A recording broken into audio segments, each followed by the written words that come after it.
এরপর তো আমার একটু মোটিভেট করার জন্য বলতেছে, দেখ সজল, লেগে থাকতে হবে, লেগে থাকলে সফলতা আসবেই।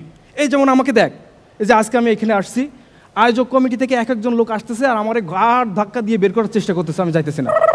বললাম, ভাই এত অপমান সহ্য করে এখানে থাকার কি দরকার, আপনি চলে যেতে পারেন। না, স্টেজে আমাকে উঠতেই হবে, কারণ এই প্রোগ্রামের পেমেন্ট অ্যাডভান্স করা। আমি বললাম, ভাই যারা অ্যাডভান্স পেমেন্ট করছে এরাই তো আপনাকে বের করে দেওয়ার চেষ্টা করতেছে, তা আপনার গেলে সমস্যা কি? ভাই আরে না, ওই স্টেজের জন্য আমাকে উঠতে দেয়, এই জন্য আমি ওদেরকে অ্যাডভান্স পেমেন্ট করছি।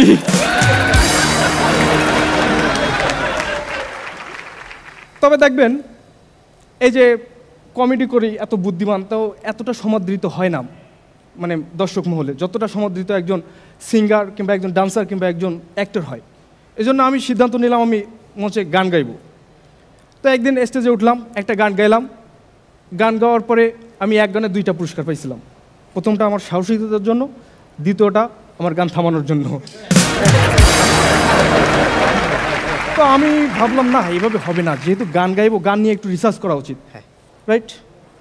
তো গান নিয়ে রিসার্চ শুরু করলাম। তো বাংলা গানের কিছু কলি শুনেই আমি অবাক হয়ে গেছি ভাই। একজন বলতেছে, মিলন হবে কত দিনে? আরে ভাই, এটা জনে জনে জিজ্ঞাসা করার মতো কোনো কোশ্চেন হইলো? মিলন কবে হবে সেটা তো মিলনের বাপ মাই ভালো জানে।